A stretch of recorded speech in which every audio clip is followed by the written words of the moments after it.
Petrus. Ketika ia melihat Yesus, tersungkurlah ia di depan kakinya dan memohon dengan sangat kepadanya, "Anakku perempuan sedang sakit, hampir mati. Datanglah kiranya dan letakkanlah tanganmu atasnya, supaya ia selamat dan tetap hidup." Ayat 35. Ketika Yesus masih berbicara, datanglah orang dari keluarga kepala rumah ibadat itu dan berkata, "Anakmu sudah mati, apa perlunya lagi engkau menyusahkan guru?" Tetapi Yesus tidak menghiraukan perkataan mereka dan berkata kepada kepala rumah ibadat, "Jangan takut, percaya saja." Lalu Yesus tidak memperbolehkan seorang pun ikut serta kecuali Petrus, Yakobus, dan Yohanes, saudara Yakobus. Mereka tiba di rumah kepala rumah ibadat, dan di sana dilihatnya orang-orang ribut, menangis, dan meratap dengan suara nyaring. Sesudah ia masuk, ia berkata kepada orang-orang itu, "Mengapa kamu ribut dan menangis? Anak ini tidak mati tetapi tidur." Tetapi mereka mentertawakan dia, maka diusirnya semua orang itu. Lalu dibawanya ayah dan ibu anak itu, dan mereka yang bersama-sama dengan dia masuk ke kamar anak itu. Lalu dipegangnya tangan anak itu, katanya, "Tali takum," yang berarti, "Hai anak, aku berkata kepadamu, bangunlah." Seketika itu juga anak itu bangkit berdiri dan berjalan, sebab umurnya sudah 12 tahun. Semua orang yang hadir sangat takjub. Dengan sangat ia berpesan kepada mereka supaya jangan seorang pun mengetahui hal itu. Lalu ia menyuruh mereka memberi anak itu makan. Selamat pagi Bapak Ibu yang dikasihi oleh Tuhan Yesus. Pada pagi hari ini kita pertama kalinya melakukan ibadah online oleh karena situasi dan kondisi yang tidak memungkinkan untuk kita ibadah di gereja. Tetapi walaupun kita ibadah di rumah kita masing-masing, kita percaya bahwa Tuhan hadir bersama-sama dengan saudara saat ini, hadir dalam seluruh rangkaian ibadah kita, hadir dalam pemberitaan firman Tuhan pada pagi hari ini. Sudah tema kita pada hari ini adalah fear of death, atau takut akan kematian. Tema ini dibuat dari tahun lalu untuk memasuki masa prapaskah yang kelima. Jadi ini bukan tema yang mendadak kita ubah oleh karena ada wabah corona, tapi ini sudah dibuat sejak tahun lalu dan ternyata tepat untuk situasi kondisi kita. Tuhan yang tahu akan masa depan, Tuhan yang telah menuntun gereja untuk menyusun tema ini, fear of death. Sudah manusia pada umumnya ditimpa oleh sebuah ketakutan, yang ditakut mati. Dan celakanya adalah kematian itu nggak bisa kita hindari ketika sudah tiba waktunya. Kalau kita takut misalnya dengan sesuatu, biasanya kita masih bisa hindari hal itu. Misalnya saudara takut naik pesawat terbang, maka saudara bisa menghindar naik pesawat terbang. Saudara ketika pergi ke Surabaya, saudara bisa naik kereta api atau naik mobil. Saudara bisa menghindari pesawat karena kita takut, atau saudara takut dengan pesawat.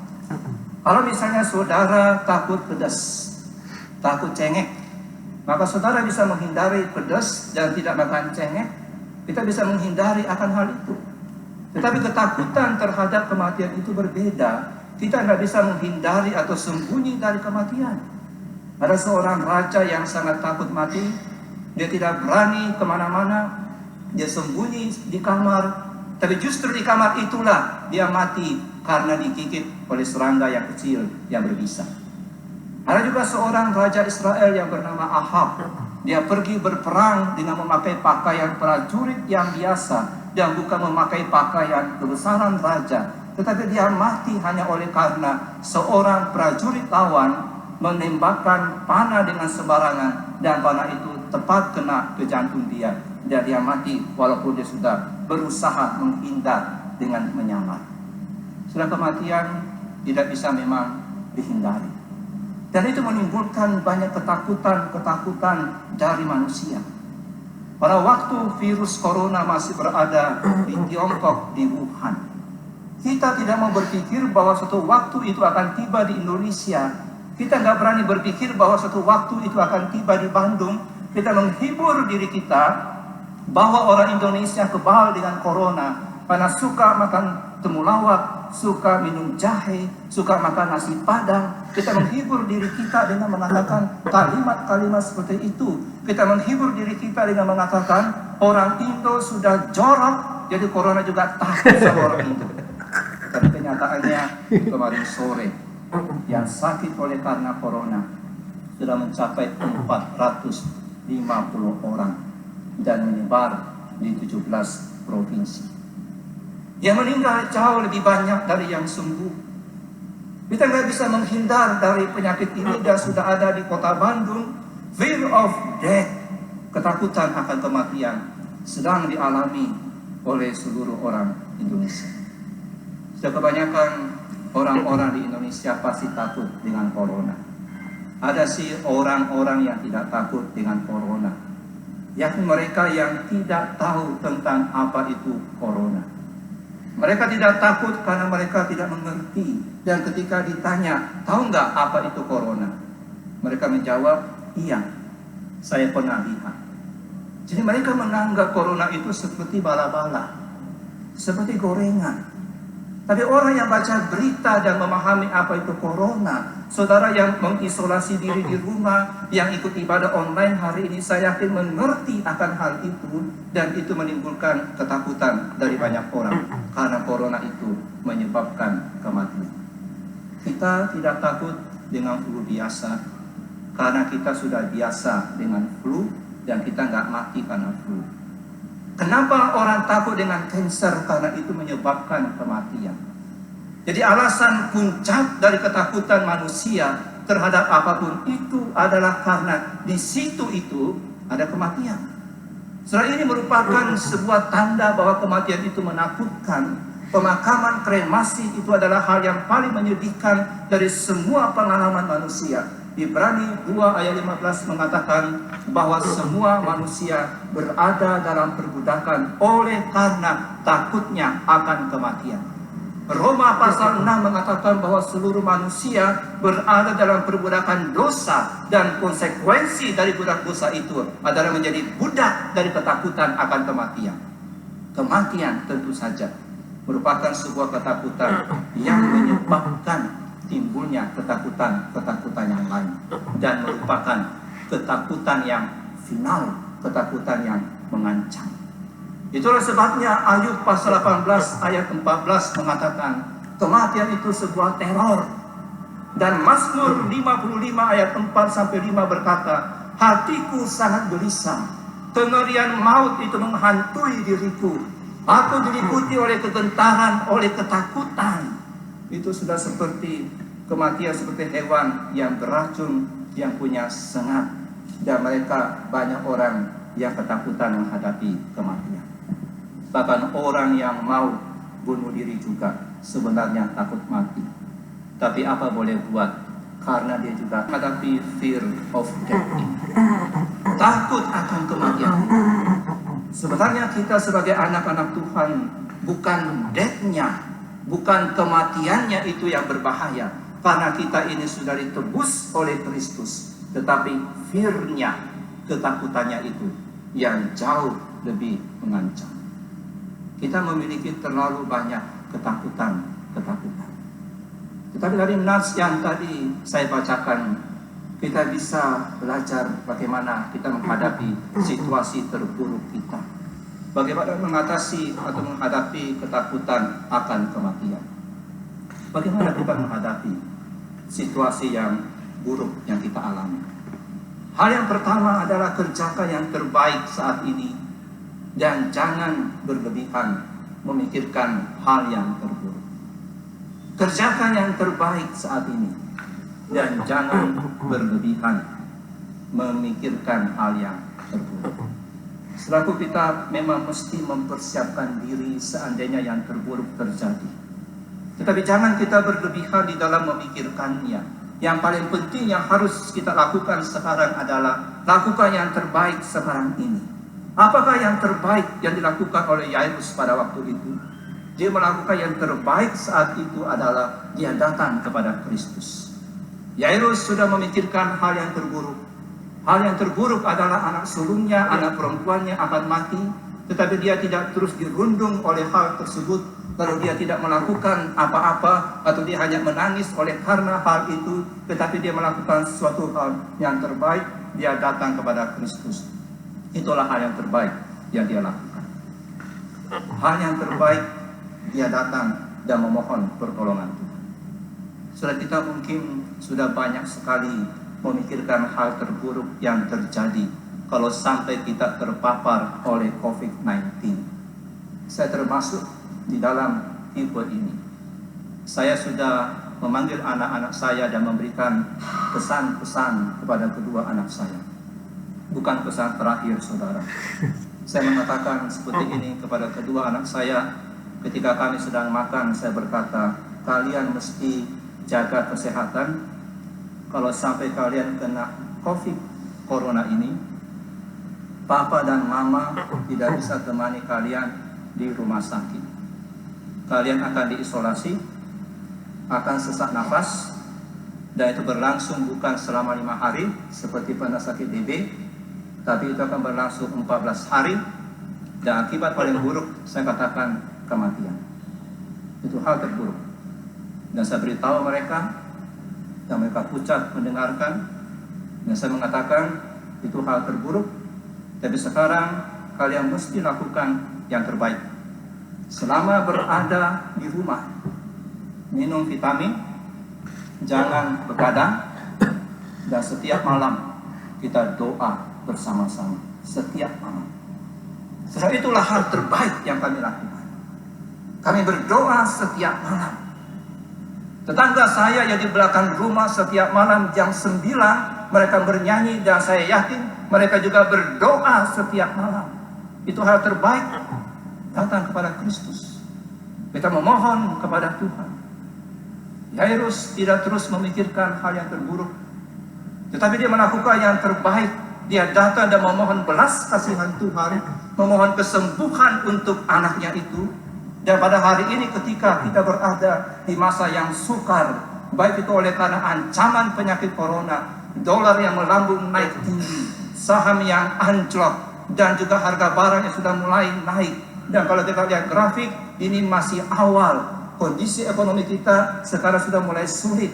Ini masih awal, padahal penderita corona baru 450 orang. Dan juru bicara pemerintah mengatakan bahwa jumlah ini akan terus bertambah dan bisa mencapai 600.000 orang, 700.000 orang. China saja hanya 81.000. Jadi hari ini kita belum puncak. Grafik kita masih awal. Dan grafik kesulitan itu bisa semakin hari semakin tinggi. Grafik ketakutan akan kematian itu akan semakin hari semakin meningkat. Dan akan banyak orang yang paranoid. Dia tidak sakit corona, tapi merasa sesak nafas.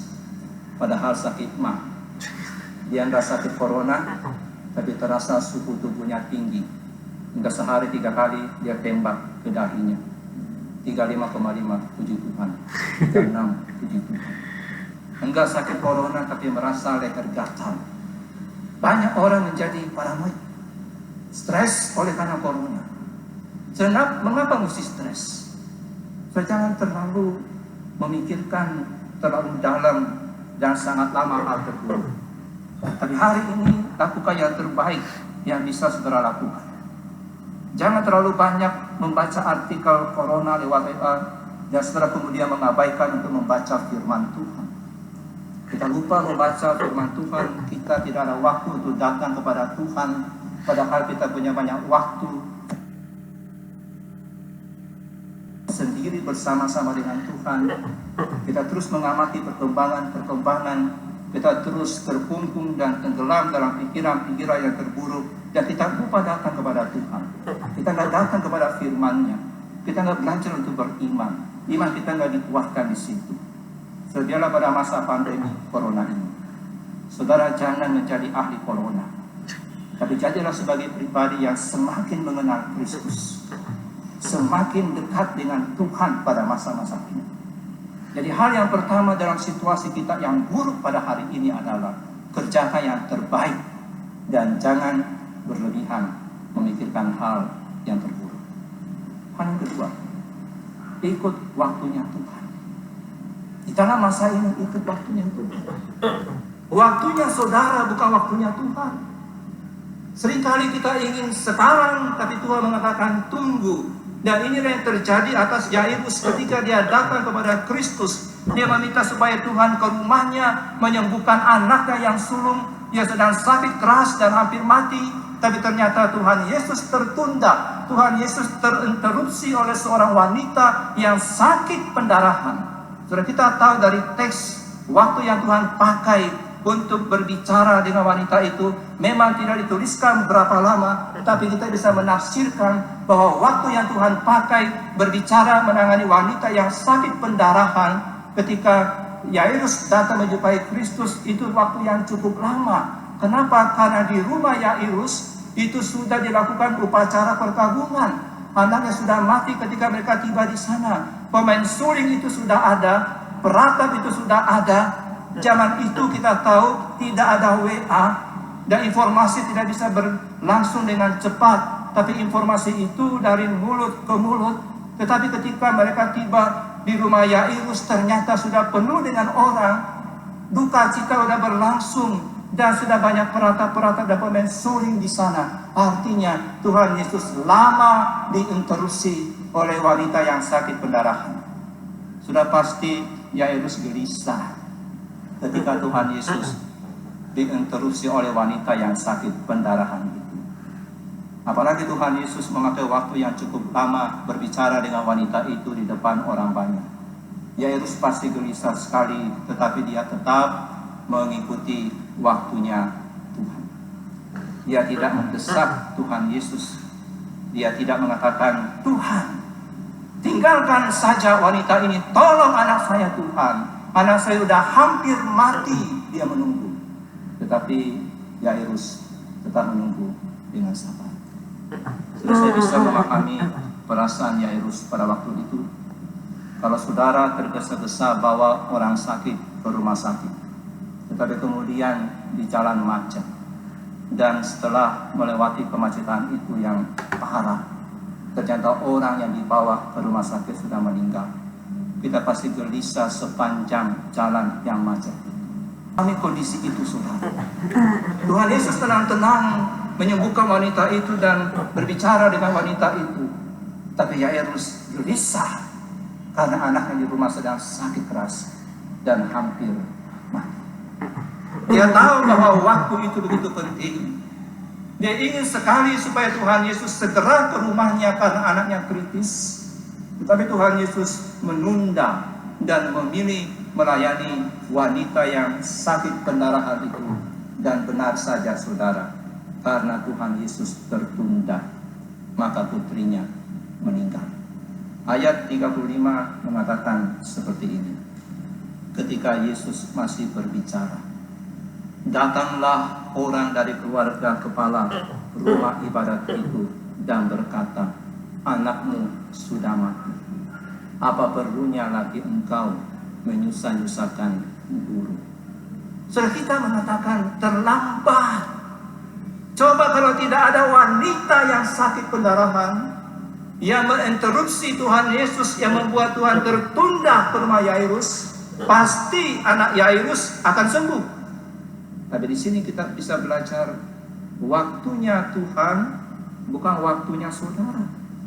Bagi kita sudah terlambat, tapi waktunya Tuhan Yesus tidak pernah ada kata terlambat.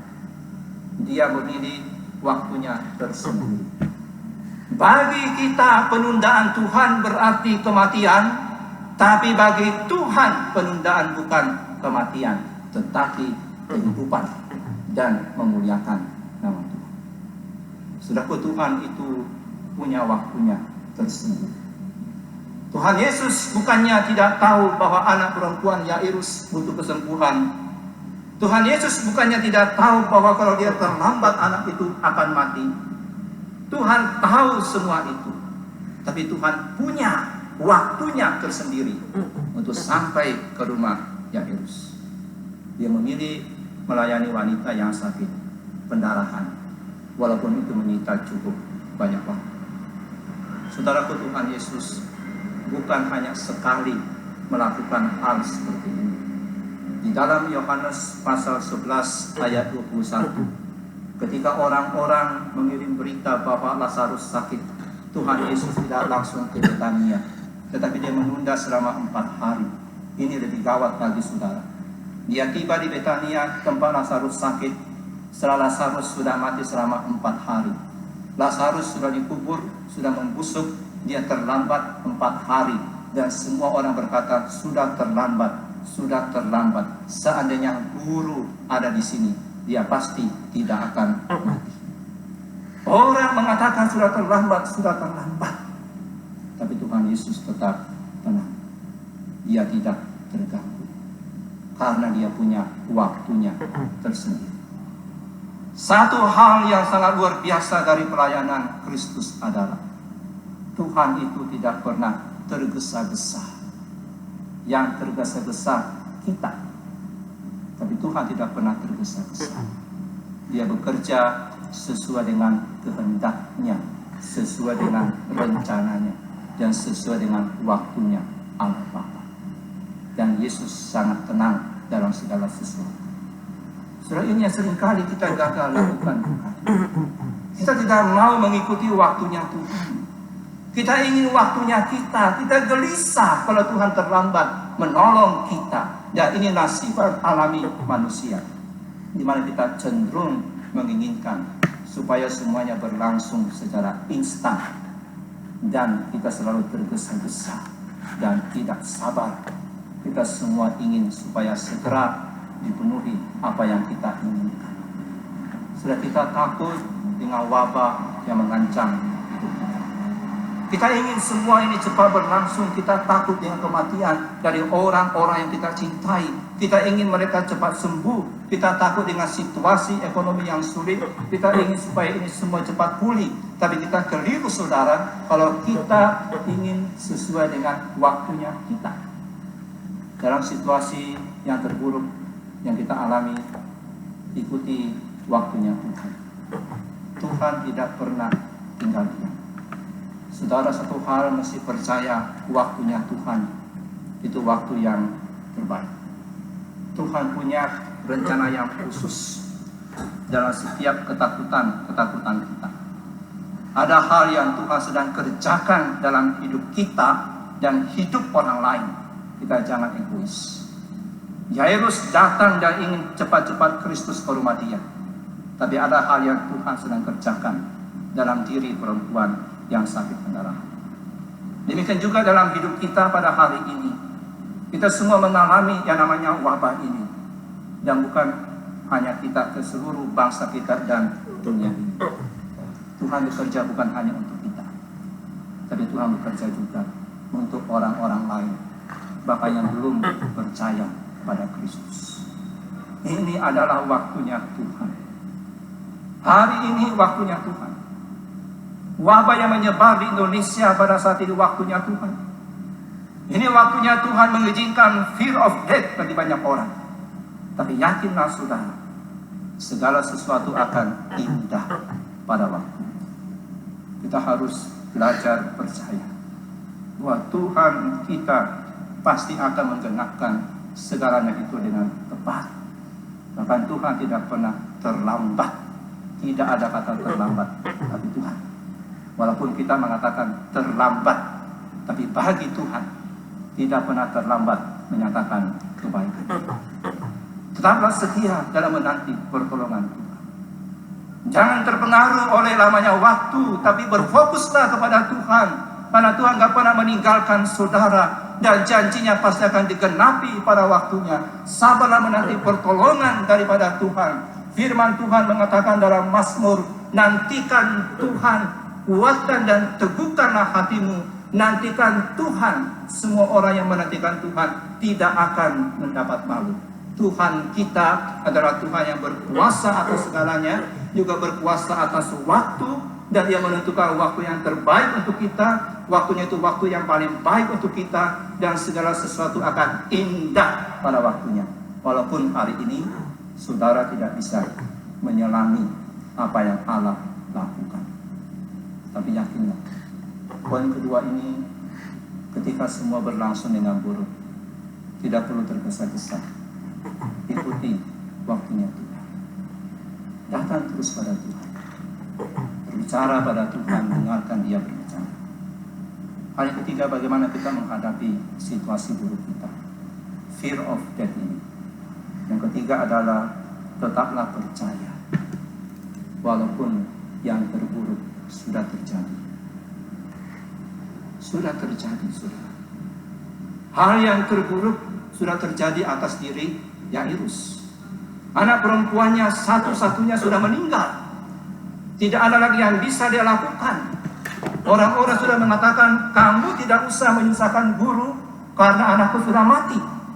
Upacara duka cita sudah dijalankan di rumah dia. Para peratap, pemain suling sudah datang. Sudah perhatikan dalam ayat yang ke-38. Situ dituliskan seperti ini. Mereka tiba di rumah kepala rumah ibadat, dan di sana dilihatnya orang-orang ribut, menangis, dan meratap dengan suara nyaring. Jadi upacara perkabungan itu sudah diselenggarakan, kematian itu sudah terjadi, ketakutan itu yang ditakutkan akan kematian sudah terjadi pada waktu itu, dan upacara sudah dilakukan oleh orang Yahudi. Sudah, kalau kita perhatikan apa yang dituliskan di dalam nas Alkitab tentang perkabungan orang Yahudi, itu berbeda sekali dengan apa yang kita lihat di rumah duka, di mana kita seringkali hadir untuk memberikan ungkapan belangsungkawa kepada jemaat yang berduka cita. Saya berkali-kali memimpin kedukaan dan menghadiri kebaktian duka. Saya jarang sekali menemukan orang yang meratap dengan suara nyaring. Kalaupun ada, itu hanya sebentar, berlangsung pada waktu peti akan virus. Ini bukan hanya berlangsung sebentar, tapi ini berlangsung selama hari-hari duka cita. Dan saudara tahu, yang meratap itu bukan keluarga perkabungan, tapi para profesional, orang-orang yang dibayar untuk meratap. Mereka tahu seni melolong, mereka tahu tangga nadanya apa yang bikin orang sedih, dan mereka menjerit sehingga menambah haru suasana. Dan dalam duka cita itu juga, selain adanya ratapan-ratapan, orang juga datang. Itu mereka ketika datang menyatakan turut berduka cita, mereka akan merobek bajunya sebagai tanda duka cita. Jadi kalau ke rumah duka orang Yahudi, jangan pakai jas yang bagus kayak saya, karena sudah harus merobek jas itu. Sayang, pakai baju yang sudah saudara ingin memang robek, supaya ketika sudah dirobek, sudah tinggal buang akan baju itu. Jadi kebayang saudara, di rumah Yairus itu ada yang menjerit-jerit, ada yang meraung, ada yang meratap, ada yang menangis, ada yang merobek pakaian mereka, ada juga yang main suling. Dan kita bisa bayangkan itu sangat mencekam sekali, membuat orang semakin takut dengan kematian. Dan situasi yang dialami oleh Yairus ini sudah begitu buruk. Kematian anaknya sudah mutlak, orang-orang sudah meratap. Dia bukan lagi menghadapi fear-nya, tapi sudah menghadapi kematiannya. Anaknya yang tunggal itu sudah mati. Dan suara-suara sekitar Yairus itu adalah suara-suara keputusasaan dari orang yang meratap, yang melolong. Suara sekitar Yairus itu suara keputusasaan yang berkata, untuk apa kamu menyusahkan guru datang kemari, anakmu sudah mati. Itu suara-suara keputusasaan. Tapi apa yang Tuhan Yesus katakan kepada Yairus? Di dalam ayat yang ke-36, Tuhan berkata, jangan takut. Jangan takut, percaya saja. Bahasa Yunani-nya berkata seperti ini, berhentilah takut. Berhenti takut, tetap percaya.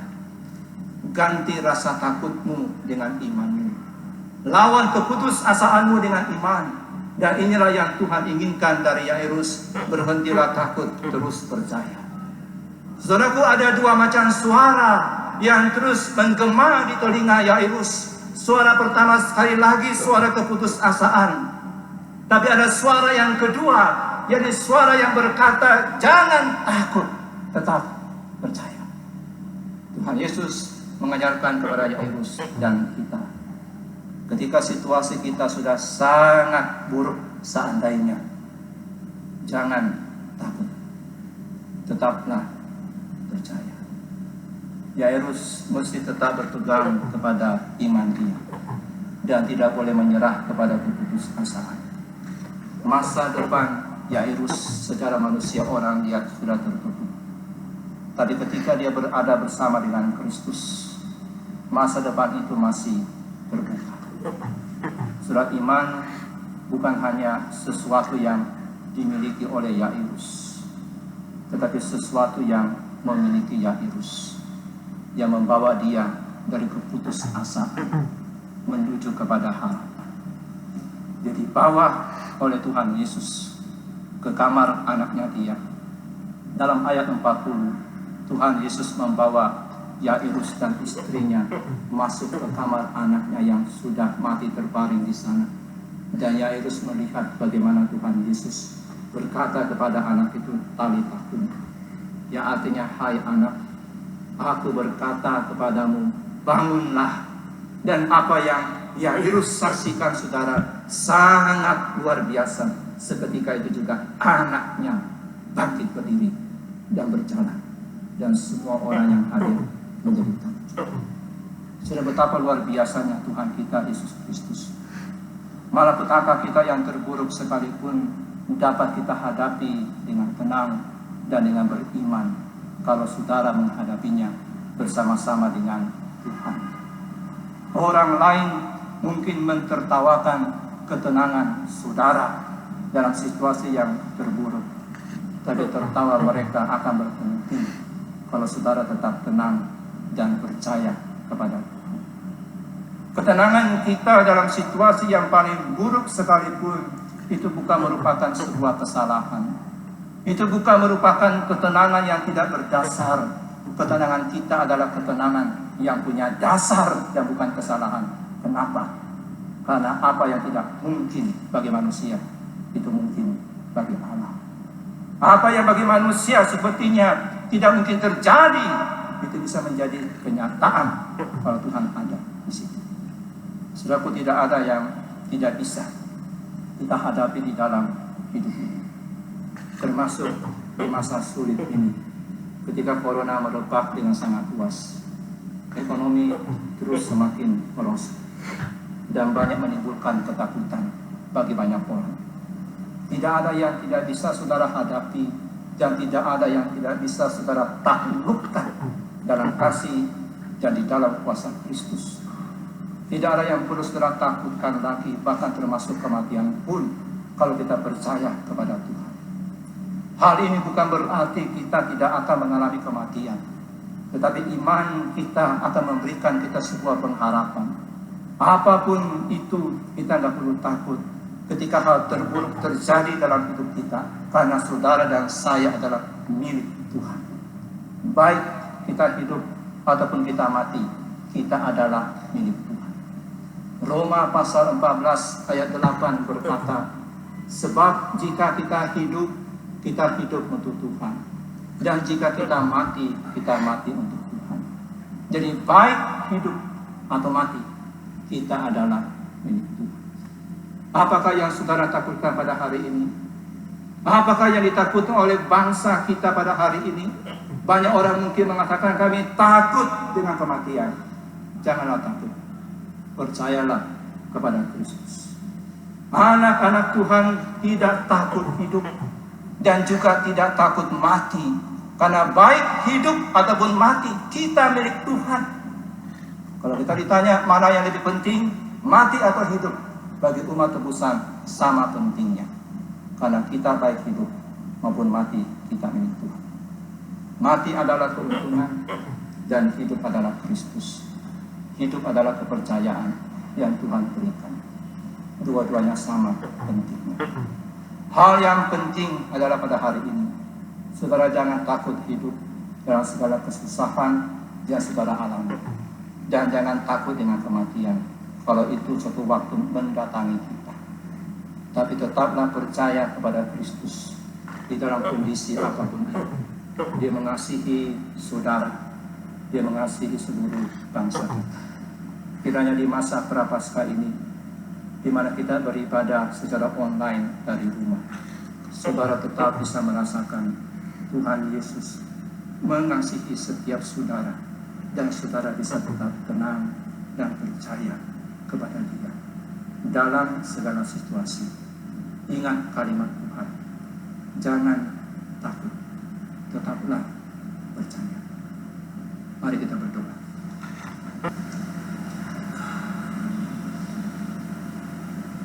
Kami berterima kasih atas kebenaran firman-Mu, ya Tuhan. Kami boleh belajar dari apa yang Tuhan sudah nyatakan kepada Yairus. Kami mohon Tuhan, bantulah kami di dalam fear of death saat ini yang dialami oleh banyak orang. Kami tidak sampai larut dalam memikirkan hal yang terburuk yang terjadi, tapi kami dapat melakukan yang terbaik saat ini. Kami datang pada Tuhan, kami lebih banyak berdiam diri di hadapan Tuhan, mendengarkan Tuhan berbicara kepada kami melalui firman-Mu, dan dengan semakin banyak berdoa kepada Tuhan. Pimpinlah kami Tuhan, untuk kami mengerti hal-hal terbaik yang bisa kami lakukan. Dan tolong kami juga ya Tuhan, bahwa ketika hal-hal yang buruk ini ada di sekitar kami tetap ditolong oleh Tuhan untuk tetap percaya kepada Tuhan dan berhenti untuk takut. Dan kami tidak takut lagi dengan apapun yang terjadi di sekitar kami, karena Tuhan hadir bersama-sama dengan kami dan menjadikan kami sebagai anak-anak-Mu yang menantikan waktu Tuhan. Kami yakin segala sesuatu ada waktunya, dan segala sesuatu akan indah pada waktunya Tuhan. Ajar kami untuk taat kepada Tuhan, ajar kami untuk mengikuti waktunya Tuhan. Kami bersyukur dan kami menyerahkan setiap jemaat kami di dalam segala pergumulan persoalan mereka. Tuhan hiburkan, Tuhan kuatkan dalam segala persoalan yang sedang dihadapi. Terima kasih ya Bapa. Kami serahkan doa kami kepada Tuhan. Hanya di dalam nama Tuhan Yesus kami bersama-sama berdoa. Amin.